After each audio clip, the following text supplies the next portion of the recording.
सत्या और रविंद्र दोनों सदमे में थे। वे एक दूसरे को उस प्रक्रिया को देखने की कोशिश करते हुए देखते रहे जो उन्होंने अभी देखी थी। यह एक भयानक दृश्य था। सत्या कुछ बोलना चाहती थी, लेकिन उसका दिमाग ठिठक गया था। वो हकलाते हुए बोली, ऐसा कौन कर सकता है रविंद्र? ये घिनौना कृत्य है। रविंद्र ने सिर हिलाया और कहा, मैंने अपने पूरे करियर में ऐसा पहले कभी नहीं देखा। सत्या ने बिना कुछ कहे सहमति दे दी। उसकी जबान से बोल बंद हो गए और वह कुछ नहीं बोल पाई। वह अभी भी सदमे के बाद के प्रभाव की तरह कांप रही थी। फोरेंसिक टीम ने अपनी जांच पूरी की और वे बाहर चले गए।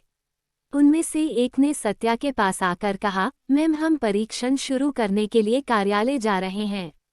ये कहते समय उसकी आंखों के साथ साथ चेहरे पर भी भय की स्पष्ट उपस्थिति थी। उसका चेहरा पीला पड़ गया था, जबकि उसके पूरे चेहरे से मानो खून बह गया हो। सत्या ने हाँ कहा और कहा, मुझे कल दिन के अंत तक रिपोर्ट चाहिए। वे सभी चले गए और रविंद्र ने सत्या से पूछा, क्या आप घटनास्थल को दोबारा देखना चाहेंगे या मुझे आपको घर छोड़ देना चाहिए? सत्या ने कहा, आइए हम किसी सुराग के लिए घटनास्थल की जांच करें। वे दोनों एक बार फिर कमरे में दाखिल हुए और उनके दिलों पर एक अंधेरा सा एहसास छाया हुआ था। सहायता के रोंगटे खड़े हो गए और उसने रविंद्र की बांह को लगभग कुचल ही डाला। कुछ देर पहले तक जिस हुक से शव लटका हुआ था, उस पर रविंद्र की निगाहें टिकी हुई थीं। उसे कुछ एहसास हुआ कि रस्सी नहीं है। शव को लटकाने के लिए सूरजसिंह की त्वचा और गले की मांसपेशियों का इस्तेमाल किया गया था। रविंद्र ने कमरे को खंगालना शुरू किया। कमरे में एक विशाल नक्काशीदार लकड़ी का बिस्तर है। कमरे को प्राकृतिक रोशनी से भरने के लिए कमरे के बाईं ओर खिड़कियां हैं। ये हवादार था। पलंग के सामने की दीवार पर भगवान कृष्ण और राधा जी की पेंटिंग बनी हुई है। सूरजसिंह धार्मिक आदमी मालूम होते थे। अब सवाल ये है कि ऐसे इंसान की इतनी अमानवीय तरीके से हत्या कौन कर सकता है? कमरे के अंदर कुछ भी नहीं था। सर्दी के कारण सभी खिड़कियां बंद थीं। वहां एक बेडसाइड डेस्क थी और उस पर पढ़ने के गिलास और पानी का जग था। रविंद्र ने कमरे की बहुत बारीकी से जांच की और जबरन प्रवेश का कोई निशान नहीं था। अचानक उससे कुछ कहा गया कि खिड़की खोलो। रविंद्र खिड़कियों की ओर बढ़ा और उन्हें खोल दिया। खिड़कियां हल्की सी चरमरा गईं और सदमे के घावों पर नमक छिड़क दिया। रविंद्र ने बाहर देखा तो बाहर घुप्प अंधेरा था। वहां देखने लायक कुछ नहीं था। उसने खिड़की बंद कर दी और अचानक वह वापस खुल गया क्योंकि उसे लगा कि कोई उसे देख रहा है। उसने मोबाइल की लाइट से जांच करने की कोशिश की, लेकिन कुछ पता नहीं चल सका। आखिरकार उसने खिड़कियां बंद कर दी और सत्या की ओर मुड़ गया।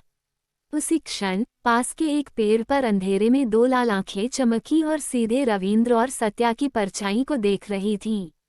रविंद्र अब भी इस एहसास से उबर नहीं पाया कि कोई उसे देख रहा है। उसे बेचैनी महसूस हो रही थी। उसने बस सत्या का हाथ पकड़ा और उसे लगभग अपने साथ बाहर खींच लिया। दोनों सीधे बरामदे की ओर भागे और रविंद्र ने सत्या को कांस्टेबल के साथ वहीं रुकने को कहा और वह हवेली के पीछे की ओर भाग गया। सत्या ने लगभग उसका नाम लेकर चिल्लाया, लेकिन वह नहीं रुका। उसकी पीठ तुरंत अंधेरे में गायब हो गई। वह तो बस अपने मन में जो संदेह था उसका कांटा साफ करने के लिए जंगल की ओर भागा। वह परिसर की दीवार पर रुक गया और अपनी सांसें और विचार एकत्र करने लगा। उसने अपनी आंखों से दीवार की ऊंचाई को देखा और दीवार को दूसरी तरफ कूदने के लिए आवश्यक बल लगाया। वह हल्की सी आवाज के साथ उतरा।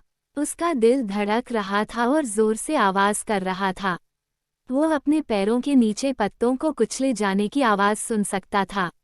रोशनी पर्याप्त नहीं थी, इसलिए उसे अपनी आंखों पर जोर देना पड़ा। वह धीरे धीरे उस पेड़ के करीब पहुंच गया।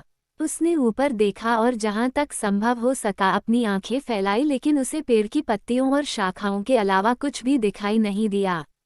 आखिरकार उसने वापस जाने का फैसला किया और वह धीरे धीरे परिसर की दीवार की ओर चलने लगा।